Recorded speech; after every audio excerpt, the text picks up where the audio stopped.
Olá, começa agora mais um Trilha do Saber e é muito bom encontrar você mais uma vez por aqui. Hoje o programa está recheado de novidades. Quer ver só? Já imaginou estudar física de uma maneira diferente que não envolva caderno e caneta? Alguns alunos da cidade de Ribeirão Claro aprenderam mais sobre essa disciplina em um voo de parapente. Você viajaria mais de 500 quilômetros de ônibus para ter uma aula de ciências? Acredite, tem uma turma que fez isso e se divertiu muito. E ainda hoje, vamos ver como está o prédio histórico que abriga o Museu da Escola Paranaense e quando abre para as visitações novamente. Tudo isso e muito mais a partir de agora. Fique com a gente, o Trilha do Saber já está no ar.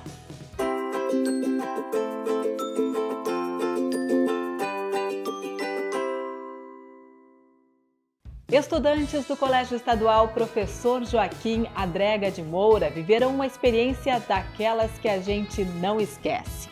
Durante uma aula de campo, eles fizeram uma trilha no meio da natureza e aprenderam física de um jeito diferente, com um voo de parapente que foi pura emoção. E ainda teve alunos se aventurando na maior tirolesa do Paraná. Nós já vimos algumas das muitas belezas das paisagens fascinantes de Ribeirão Claro aqui de baixo. Mas que tal apreciarmos as maravilhas da Angra Doce lá do alto? Agora, nossa aventura pedagógica é em um lugar de muita adrenalina, contemplação da natureza, com uma vista cênica espetacular, a Pedra do Índio.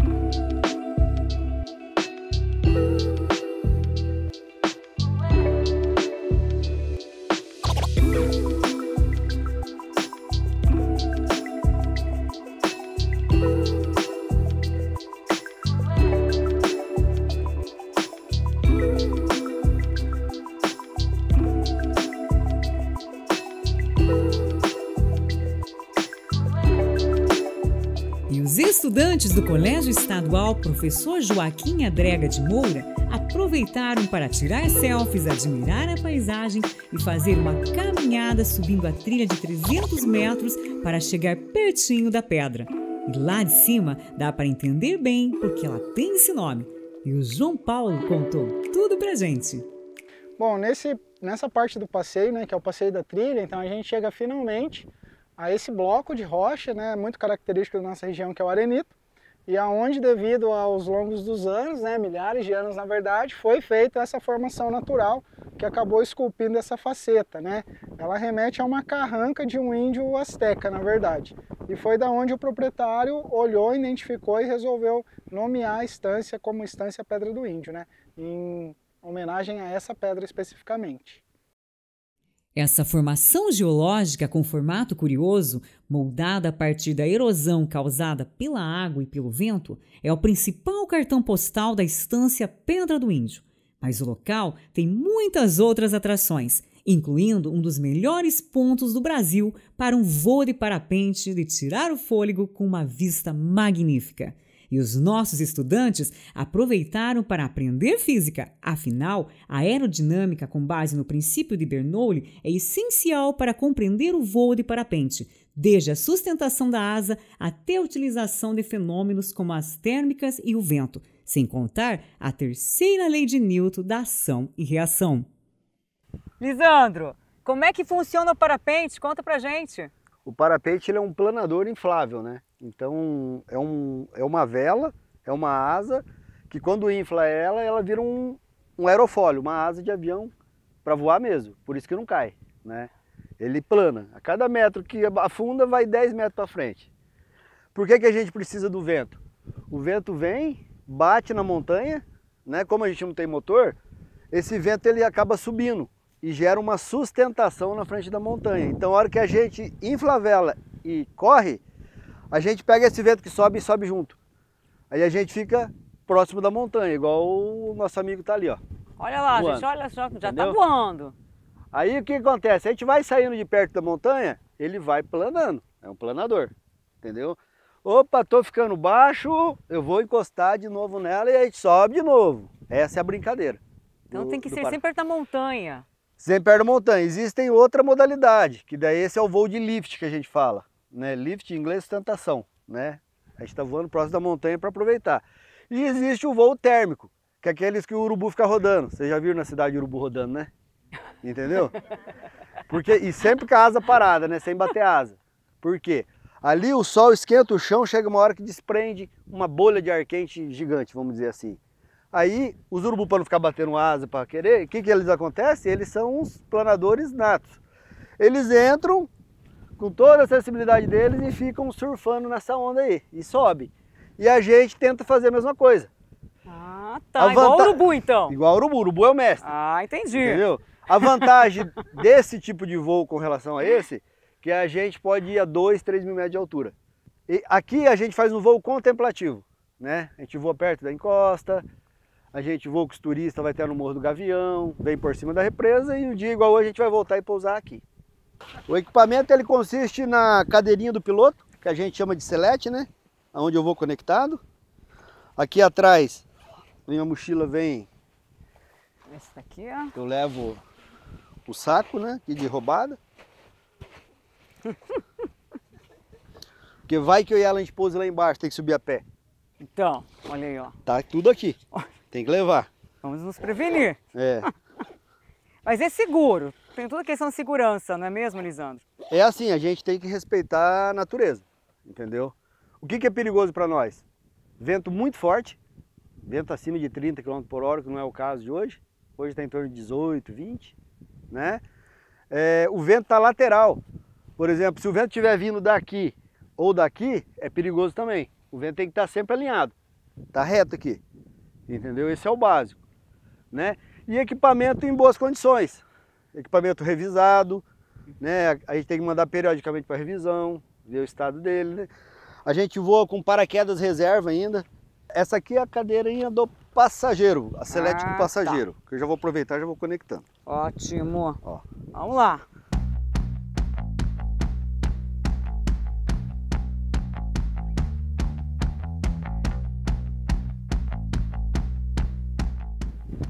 A gente vai sempre contra vento, entendeu? Até avião decola contra vento e pousa contra vento.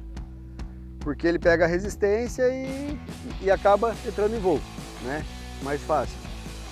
A gente vai tentar fazer um voo até o Morro do Gavião, voltar e pousar aqui novamente.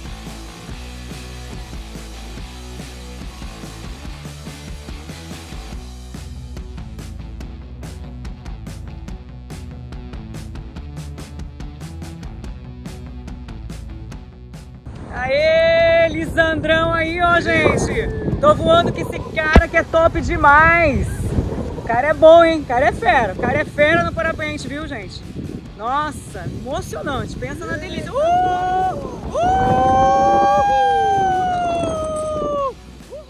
Vem com a gente neste voo e eu garanto que a vista lá de cima é ainda mais espetacular. E a adrenalina aumentou com um espiral, uma das manobras mais intensas do parapente. Um giro de 360 graus de pura emoção. Confira aí!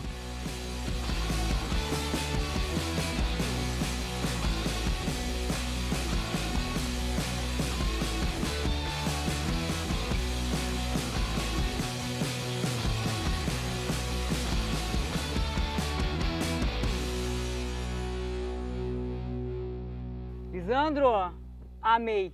Bom, né? Sensacional voar com você, cara! Que bom que Tudo você gostou. de bom, gente, maravilhoso com esse visual. Ele também fantástico ali no voo. Nossa, foi show de bola. E a nossa aventura pedagógica continua nas alturas e com muita emoção. Chegou a hora dos nossos estudantes conhecerem a maior tirolesa do Paraná, com 1 quilômetro de extensão a 128 metros de altura do chão e chega a atingir até 80 km por hora. É de acelerar o coração e teve aluno se aventurando por lá. Lucas, você vai agora descer da maior tirolesa do estado do Paraná. Como é que tá o coraçãozinho aqui? O coração tá 1000, a expectativa tá muito alta, porque é a maior tirolesa do Paraná. Muito ansioso para descer e ó, vamos embora porque a emoção aqui é grande. Vai lá, cara, aproveita. É um sonho teu, né? É um sonho meu. Então, ó, vai lá, pega esse sonho aí.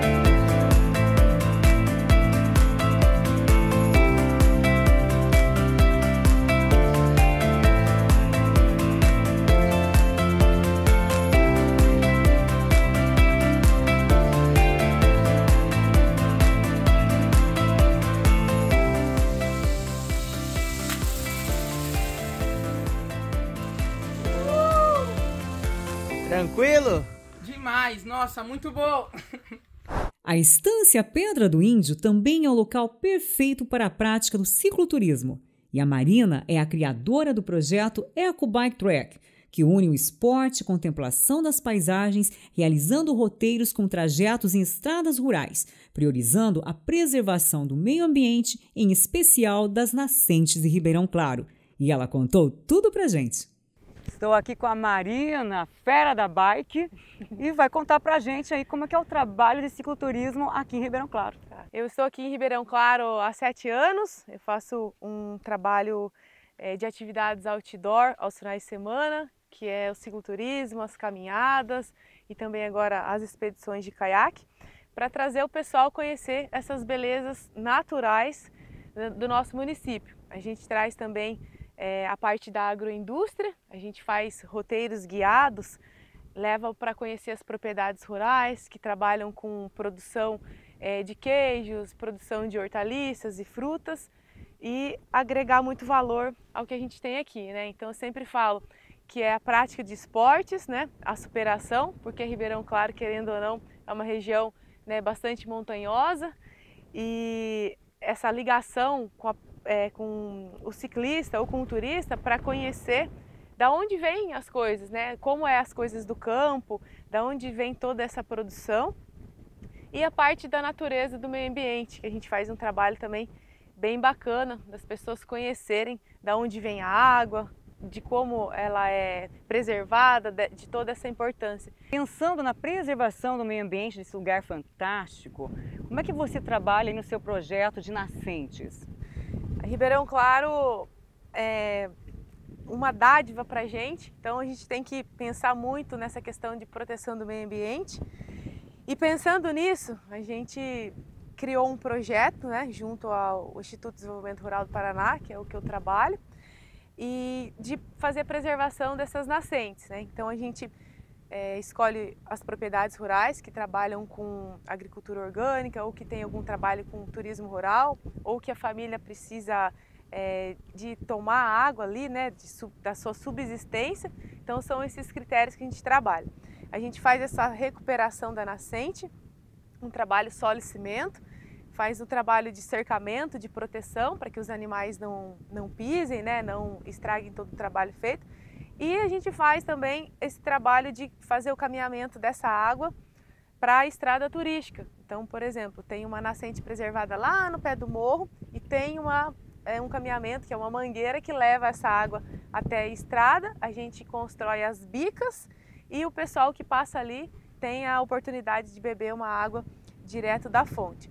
E esse projeto é realizado junto com o cicloturismo agrocultural, que é essa camisa que você está usando, né? Olha aqui, pessoal, que linda a camisa! E nessa camisa a gente tem todos os apoiadores do evento e acontece uma vez por ano esse evento. Então a gente teve quase 1000 participantes na 4ª edição e toda edição a gente trabalha com o tema Serras e Águas, proteção das nascentes, projeto das nascentes, que parte da arrecadação da compra dessa camiseta a gente paga a mão de obra para a construção das bicas, né?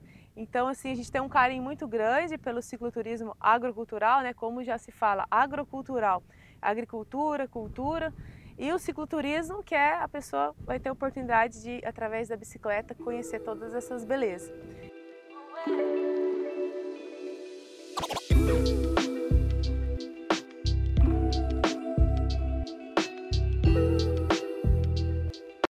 É incrível, né? A gente ver que os alunos aprendem em uma grande aventura e voltam aí com a cabeça recheada de novidades e muito aprendizado.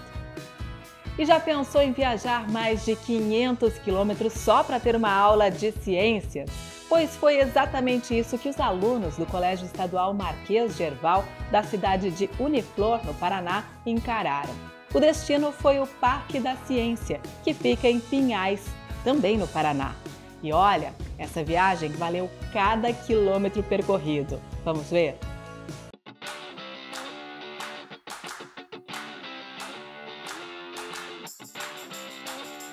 Nossos estudantes não medem esforços para o conhecimento, ainda mais quando é para um aprendizado diferenciado. O Parque da Ciência Newton Freire Maia é um espaço de divulgação científica e tecnológica, que se integram em um cenário propício a reflexões e descobertas.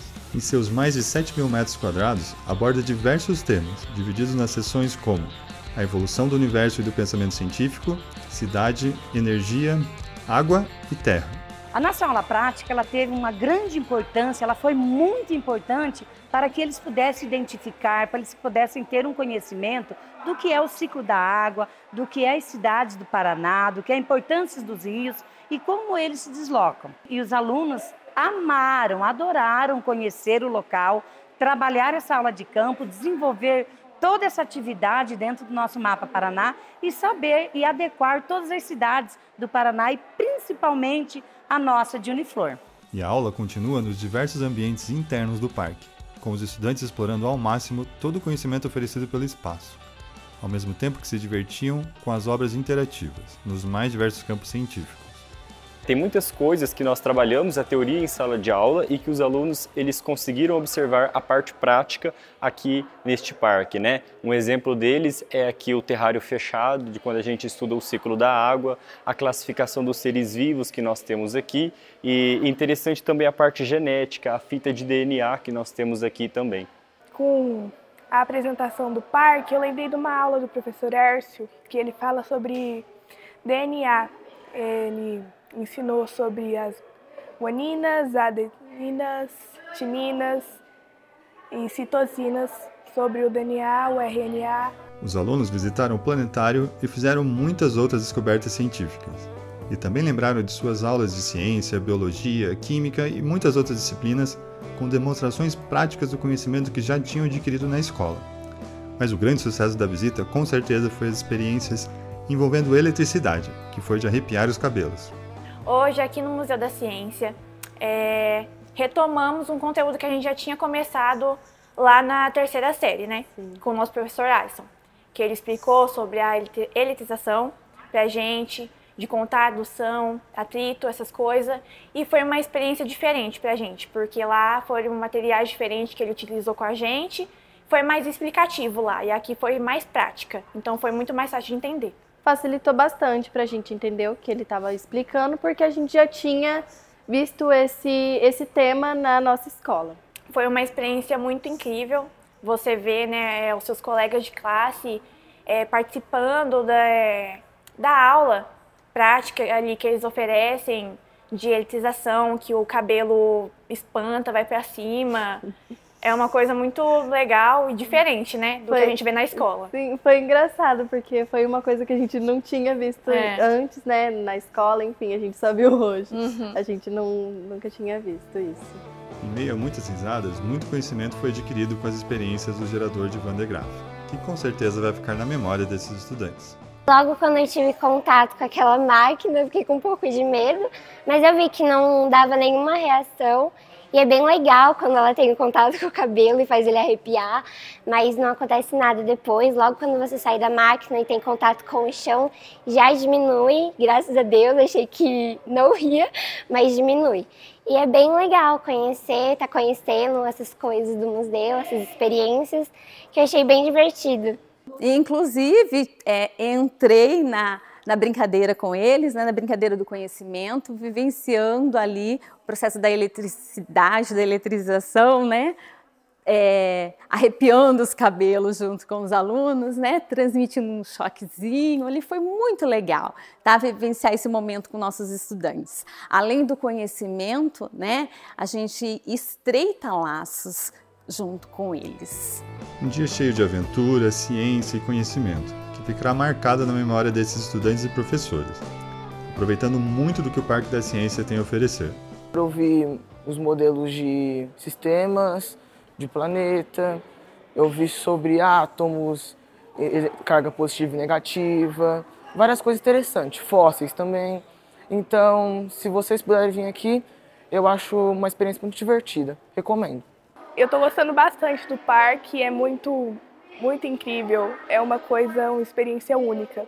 A regra daí para visitar o Parque da Ciência é fazer o agendamento. Para esse primeiro semestre de 2025, nossa agenda já está fechada, mas fiquem atentos lá nas redes sociais que para o segundo semestre nossa agenda vai ser divulgada e aberta para que vocês possam nos visitar. Então pode vir, traga o pai, traga a mãe, tio, tia, faz um grupo de amigos e venham conhecer, venham ter essa experiência aqui no Parque da Ciência Newton Freire Maia. Esse parque foi inaugurado em 2002 e conta com 5 pavilhões temáticos. Vale a pena agendar uma visita. Você vai ver agora um projeto voluntário de incentivo à leitura e à cultura que tem mudado a vida de jovens e adolescentes da cidade de Ponta Grossa, no Paraná. Há quase 20 anos, Lucélia Clarindo resolveu transformar o quintal de casa em um ponto de contação de histórias. E assim surgiu o Bando da Leitura. Em uma cidade dos Campos Gerais do Paraná, há um bando oferecendo vivências que transformam leitores em protagonistas de suas próprias histórias. Não é por acaso que o Paraná ostenta um dos maiores índices de leitores do país, mas temos muito que melhorar ainda.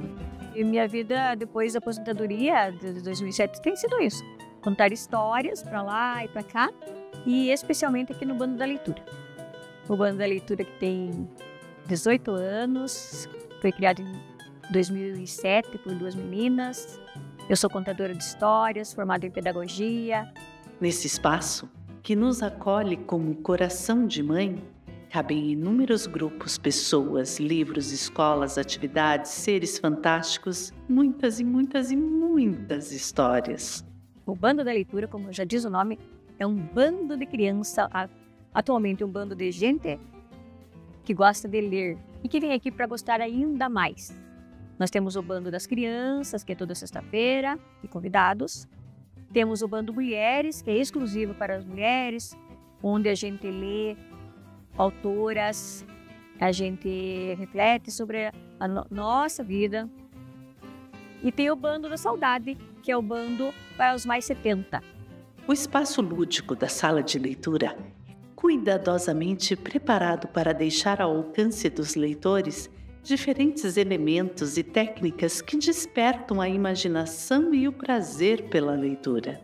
Já foi o tempo em que as salas de leitura, as bibliotecas, era aquele lugar do silêncio, do não poder conversar, não poder nem olhar, porque já tinha ali uma bibliotecária, né, atendendo.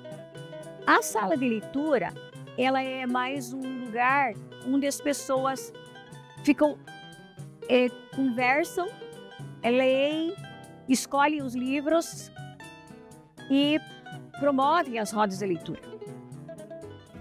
Nesses ambientes, a leitura transcende o texto, tornando-se uma vivência que envolve todos os sentidos, proporcionando uma imersão completa no universo literário. É esse o nosso objetivo, que o livro converse, que a gente converse com o autor, que o livro converse com a gente. E isso acontece aqui na sala de leitura do Bando. Estamos longe do ideal na formação de leitores. Por exemplo, a população do Canadá lê 17 livros ao ano, enquanto nós, brasileiros, apenas 3. Temos muito a percorrer ainda. E o meu desejo aqui é que a criança sinta-se bem. Que em cada espaço, em cada olhar, muitos já falaram que todo cantinho aqui tem uma coisa interessante. E tem. Então eu gosto de deixar ao alcance do leitor, da leitora, esses elementos. Aqui no Bando da Leitura, o lema é assim: o bom do bando é que o bando é bom. Por quê? Porque se tudo de bom acontece, é porque a gente se junta, se reúne e faz acontecer. Para formar leitores, é essencial oferecer oportunidades diversas de interação com os livros. Assim, cultivamos o hábito da leitura de maneira significativa. Era uma vez uma lagarta que vivia lá no alto de uma árvore. E quando eu olhava para baixo, ela tinha muita vontade de conhecer o mundo. Por um dia, ela teve coragem e desceu. Se você deseja saber o final dessa história, sugiro fazer uma visitinha ao Bando da Leitura. Muito legal esse projeto, né? Que vai completar 20 anos. Parabéns à dona Lucélia. Um prédio histórico cheio de memórias está quase pronto para reabrir as portas. É o Museu da Escola Paranaense, que passa pela fase final de reforma. Depois da reinauguração, será possível fazer uma verdadeira viagem no tempo e reviver os tempos de escola. Tem até aquele cantinho especial para refazer a tradicional foto de lembrança escolar. Um espaço cheio de história e afeto para toda a comunidade aproveitar.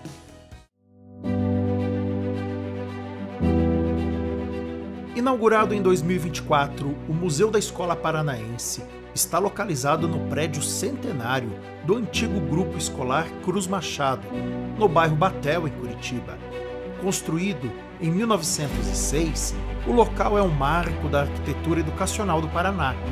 O espaço está sendo todo reformado para continuar abrigando a preservação da memória da educação pública no estado.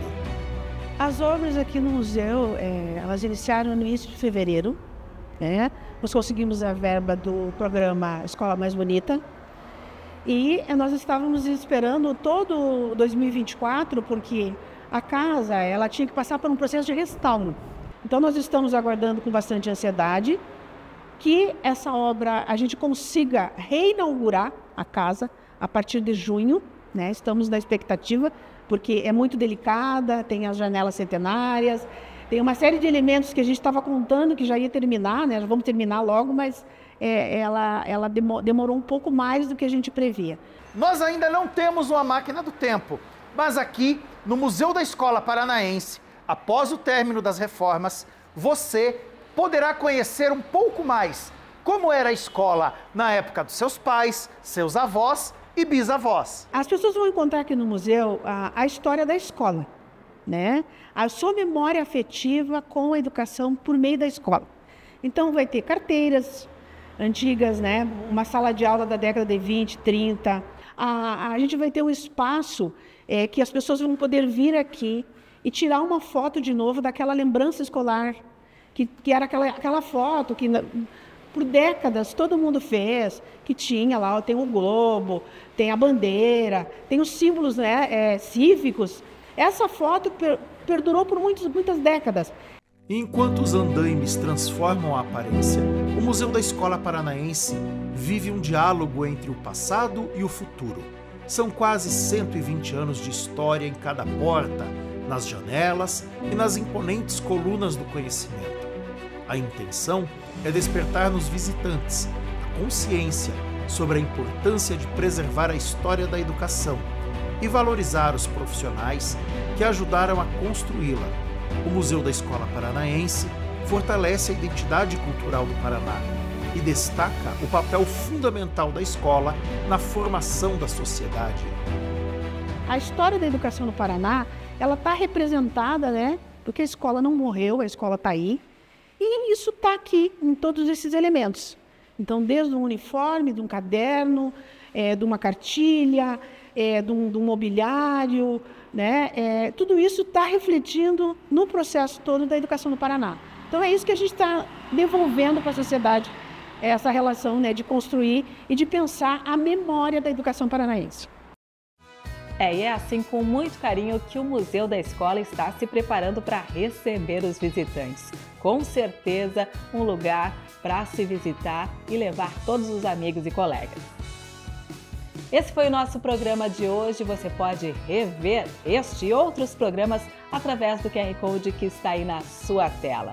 Lembrando que o Trilha do Saber é produzido pelo Núcleo de Comunicação Setorial da Secretaria da Educação do Paraná. E a gente volta na próxima semana. Tchau, tchau. Até a próxima.